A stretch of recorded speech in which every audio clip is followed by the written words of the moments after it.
Testosterone అనేది పురుషుల యొక్క లైంగిక ధర్మాన్ని నిర్వహించే హార్మోన్. అందుకే దీనిని పురుష సెక్స్ హార్మోన్ అని అంటారు. దీనిని పురుష సెక్స్ హార్మోన్ అని వ్యవహరించినప్పటికీ ఇది స్త్రీ పురుషుల ఇద్దరిలో ఉంటుంది.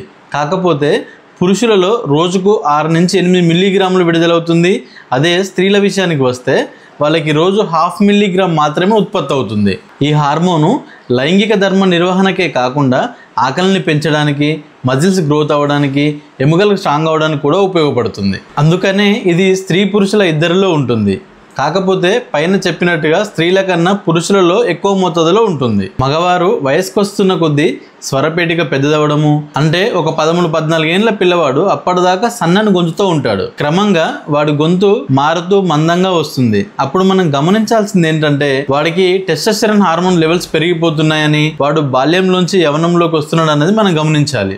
అలా స్వరపేటికలోని మ్యూకోసా దళసరిగా తయారవడము, అంతవరకు సన్నగా ఉన్న గొంతు బొంగురు గొంతుగా మారి చర్మం దళసరిగా తయారవడము, మొహం మీద మొటిమలు, గడ్డం, మీసాలు వగైరా మార్పులు రావడం మొత్తము ఈ టెస్టోస్టెరాన్ హార్మోన్ వల్లనే జరుగుతాయి. పురుషులు యవ్వనంలోకి వచ్చాక వీర్యకణాల పరిపక్వం చెందడానికి అధిక మోతాదులో ఈ టెస్టోస్టెరాన్ హార్మోన్ అవసరం పడుతుంది. ఈ వీర్యకణాల పరిపక్వం చెందితేనే వాటి కదిలే శక్తి మరియు శక్తివంతంగా అండంతో ఫలదీకరణ చెంది అది పిండంగా మారడానికి అవకాశం ఉంటుంది. అలానే నెక్స్ట్ జనరేషన్ ఎస్టాబ్లిష్ చేయగలుగుతుంది. హార్మోన్ వ్యవస్థలో ముఖ్య పాత్ర వహించేది పిట్యూటరీ గ్రంథి. ఈ పిట్యూటరీ గ్రంథి అనేది మన తలలో ఉంటుంది. దీనిని మాస్టర్ గ్లాండ్ అని కూడా అంటారు. ఈ పిట్యూటరీ గ్రంథి ముందు భాగం follicle stimulating hormone and luteinising hormone అనే 2 ముఖ్య హార్మోన్లను విడుదల చేస్తుంది.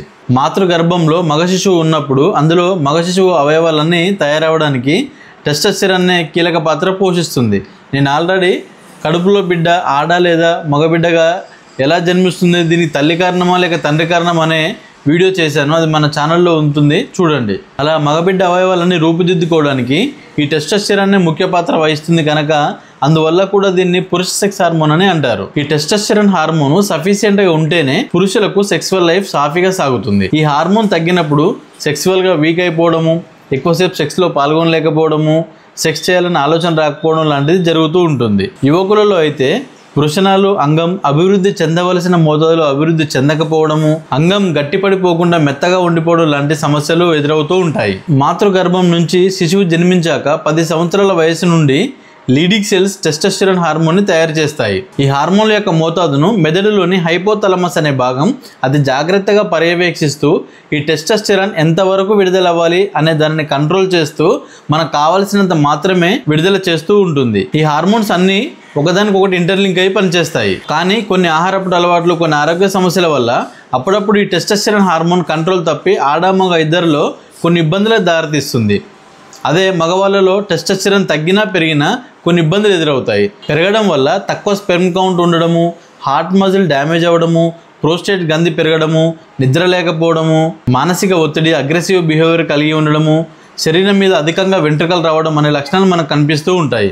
ఒకవేళ ఈ హార్మోన్ తగ్గిపోతే సెక్స్ డ్రైవ్ తగ్గిపోవడము, అంగస్తంభన పనితీరు తగ్గిపోవడము, శరీరంలో జుట్టు ఎక్కువగా రాలడము, గడ్డం మీసాలు తక్కువగా ఉండడము, ఏ చిన్న పని చేసినా అలసట అనిపించడము, బరువు పెరిగిపోవడము, కండరపుష్టి తగ్గి మజిల్ గ్రోత్ లేకుండా మనిషి చాలా వీక్ అయిపోయే సమస్యలు మనకు కనిపిస్తూ ఉంటాయి. కామన్గా ఇది 30 సంవత్సరాల నుంచి మగవారిలో కొద్దిగా తగ్గుతూ కనిపిస్తూ ఉంటుంది. ఇదే పురుషులకు మగతనాన్ని ఇచ్చే అసలైన హార్మోన్. గుర్తుపెట్టుకొని ఇప్పుడు నేను చెప్పిన లక్షణాలు కానీ, సెక్సువల్ వీక్నెస్ కానీ, ఎరెక్షన్ సరిగా లేకపోవడం కానీ, ఎక్కువసేపు సెక్స్ ఎంజాయ్ చేయలేకపోవడం లాంటి సమస్యలు లేదా అసలు ఆలోచనలోకి ఆ పని రాకుండా ఉంటుంది అనుకుంటున్నప్పుడు తప్పకుండా ఈ టెస్ట్ ఒకసారి చేసుకొని డాక్టర్ గారిని కలవడానికి ప్రయత్నం చేయండి. మహిళల్లో టెస్టోస్టెరాన్ ఎక్కువ అవడానికి సాధారణ కారణము పాలిసిస్టిక్ ఓవరియన్ సిండ్రోమ్, PCOS అంటారు. ఈ వ్యాధి సర్వసాధారణము. ఇది ఇర్రెగ్యులర్ పీరియడ్స్ ని కలిగిన 100 మంది మహిళల్లో 6 నుంచి 10 మందిని ప్రభావితం చేస్తుంది. PCOS ఉన్న స్త్రీల అండాశయాలలో నీటి బుడగల్లాగా కొన్ని ఓవరియన్ సిస్ట్స్ ఉంటాయి. దీని వలన సక్రమంగా పీరియడ్స్ రాకపోవడము,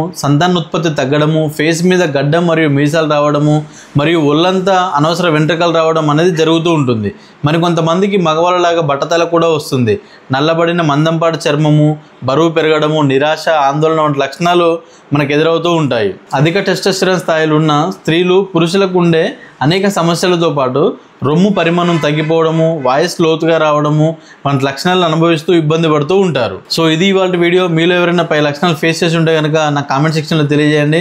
అలాగే మన ఛానల్ సబ్స్క్రైబ్ చేసుకొని పక్కనే ఉన్న బెల్ ఐకాన్ యాక్టివేట్ చేసుకొని వీడియోని వీలైనంత మందికి మన నియర్ అండ్ ఇయర్కి షేర్ చేయడానికి ప్రయత్నం చేయండి. Thank you for watching. అలానే డిస్క్రిప్షన్లో ఇన్స్టాగ్రామ్ ఐడి ఇచ్చాను.